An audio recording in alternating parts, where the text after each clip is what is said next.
bulong. Wala siyang Dahon. dahon. Yes. Wala siyang dahon, pure siya, malinis na. Pang 5 man na plastic.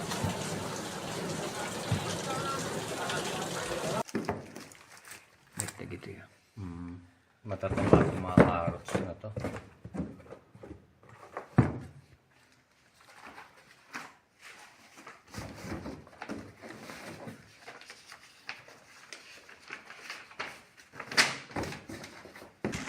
Okay, yun na sa baba, 10 kilos yun. Tinanggal namin yung supot para may kamada ng husto. Ito, susunod, 10 kilos din yan. And then, 10 kilos ulit yun. So, 30 kilos ng sayote. Ganyan yung pagkakalagay niya. Okay? Okay. Yan yung isang box natin. 30 kilos ng sayote. Tapos, lalagyan namin siya ng tape.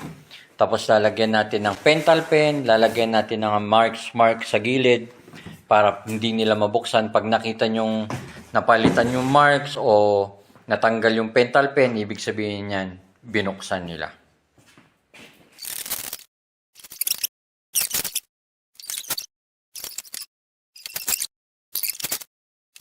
Okay. Ito yung patatas, tig 10 kilos yan bawat isang plastic. Ayan. Ngayon, ang gagawin natin, hindi kumasya yung carrots doon, kaya yung ibang carrots dito natin ilalagay. Yun, ganon. Siyempre, lalagyan pa rin ng papel. Ayan. So, yung square box natin, patatas ang laman. Tapos, bawat isang 10 kilo ng patatas, naka-plastic siya. Okay? So, hindi pwedeng mabutas yan. Talagang plastic yan. Kaya, pag nabutas yan, ay nako, tignan nyo mabuti. Basta pagbukas yan, selyadong-selyado dapat yung mga patatas. Hindi dapat mababawasan yan. Talagang 10 kilos yan. Okay. Tapos ito, alternate ito. Ayan, okay. Tapos yung papel daw na, alternate daw yon. Ayun, makikita nyo pag nagalaw. Oo.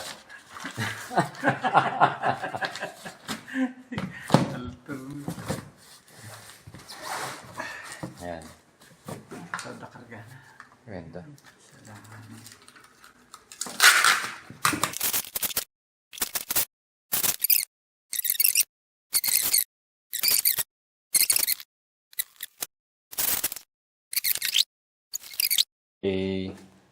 Tagapalingki.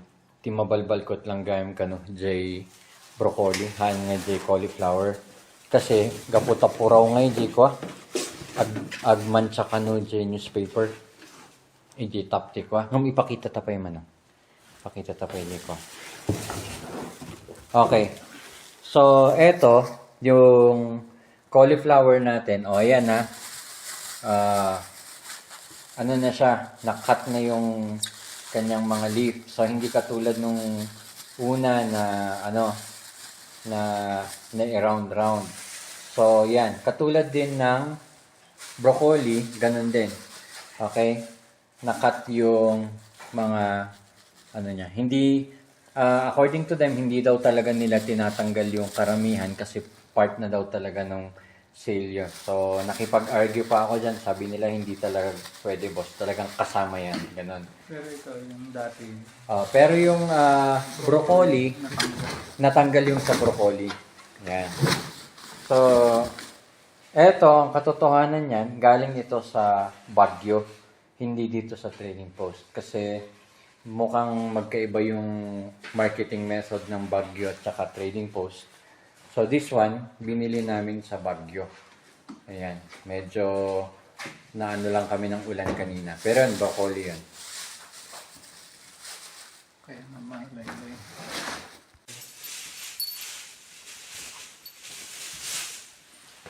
Sabagay, tapos na magmaga. Okay. Magkano na eh. Bulok. Joy. Ikas ko yun. Maalitawan. Ko na madji ko nangila ko nga barupe lang dagita.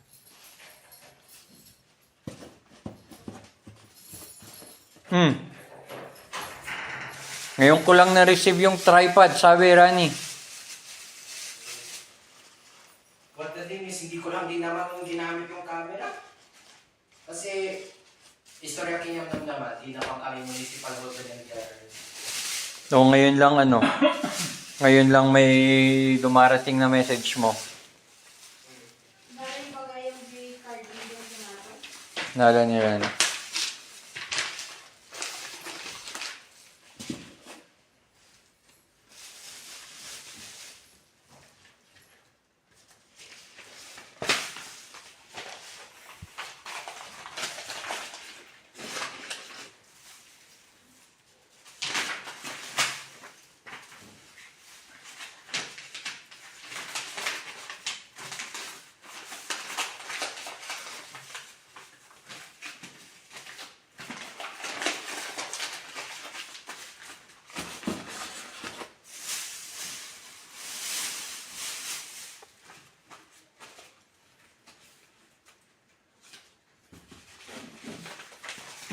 FYI. Etong mga ito yung mga dating pinangbalot nung seller. Etong mga to. Okay. Ganyan. Yan yung pinambalot nila maninipis na dyaryo.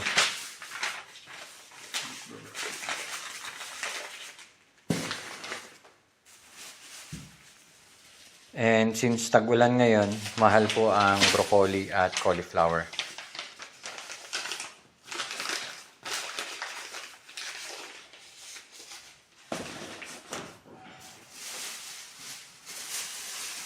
Anak ka din, hindi ko alak ng babae.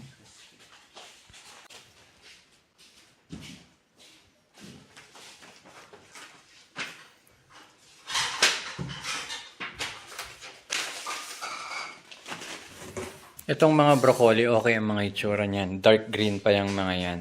Okay? So, let's hope na na okay talaga ito. Kasi maganda naman to, dark green pa itsura niya. Tapos matigas pa siya.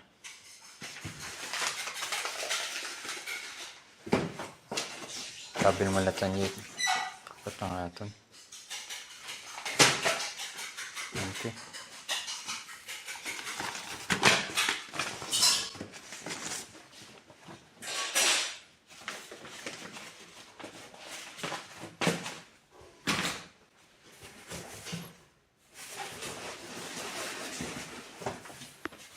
Ay, did you tape me, Jay?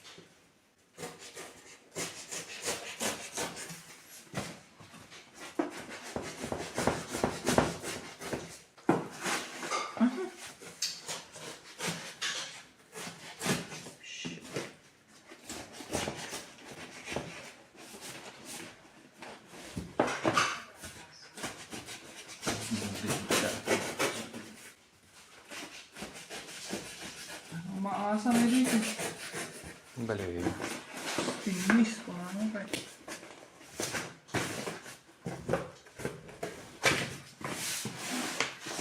Pat. Mhm.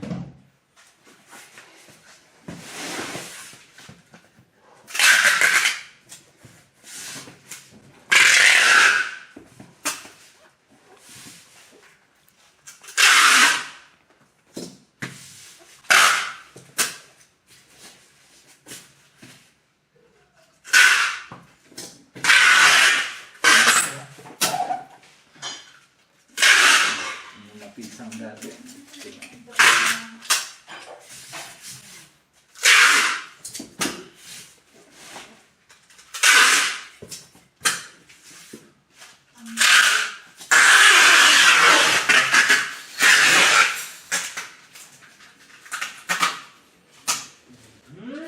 Okay. So, lahat ng boxes natin well-packed, well-sealed, and syempre, well-labeled. Wala pong butas yung mga boxes natin. Okay, so clear lahat yan, mga yan. Ito, dadalhin natin sa Victory mamaya, ipapakilo natin. And then sa resibo, makikita natin yung actual weight. Okay? So, lagyan natin dito, Collie. Alam nyo na kung ano, basta Collie. Okay, tapos ililabel natin yung pangalan nung magre-receive mamaya.